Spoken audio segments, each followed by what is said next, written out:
তো হ্যালো বন্ধুরা, তোমরা সব কেমন আছো? আশা করছি সবাই ভালো আছো। আমরা চলে এসেছি গাজল, আর এই দেখো গাছের তলে বসে আছি। আমার গাড়ির কাজ হচ্ছে, কেন মানে আমার পাত্তি ভেঙেছে আর পিছনকার টায়ারগুলো টলির দাবাচ্ছে, তো সেই কারণে কাজ করাচ্ছি গাজলে।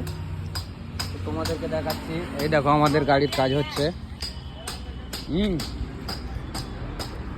কে কে ভেঙেছে এই দেখো। এই পাতি আমাদের ডাবল পাতি থাকে, বেলুনওয়ালা গাড়ি তো ডাবল পাতি, তো সিঙ্গেল পাতি আছে। একটা ভেঙেছে আর এই বুশ খারাপ হয়ে গেছে, আর সকারগুলো কিছু কিছু খারাপ আছে, আর এই টায়ারগুলো দাবাচ্ছিল। তো বন্ধুরা আমাদের মাল চলে এসছে, দেখো রিপারিং হয়ে লেদ থেকে। এই দেখো মাল চলে এসছে অলরেডি, তো লাগাবে এখন, মিস্ত্রি আসছে, এসে লাগাবে। তো দেখি চলছে কিনা মালটা আমাদের।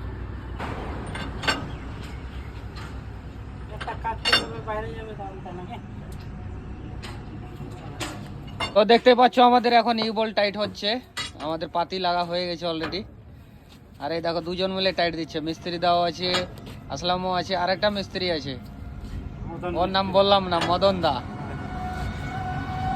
তোমরা কমেন্ট করে জানাবে চিনতে পারলে, ওই যে মিস্ত্রি, এটা যদি চিনতে পারো, হেড মিস্ত্রি আছে। হ্যাঁ বন্ধুগণ, কি আছে তোমরা?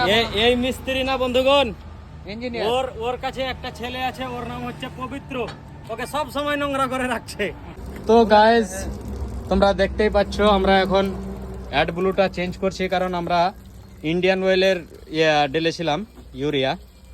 এখানে সব আপনা যেটা কোম্পানি গাড়ি, যেটা লিল্যান্ড শোরুম, লিল্যান্ড গাড়িতে লিল্যান্ড গাড়িরই মাল ঢালো, টাটাতে টাটার ঢালো, ভারত বেঞ্জেরই ঢালো। কেউ ভুল করো না বন্ধুগণ, কারণ রাস্তাতে প্রবলেমে পড়বা। আমরা এখন সম্পূর্ণ মাল ফেলে দিচ্ছি, দিয়ে আমরা যেটা কোম্পানির যে মাল, সেই মালই এখন ঢালবো।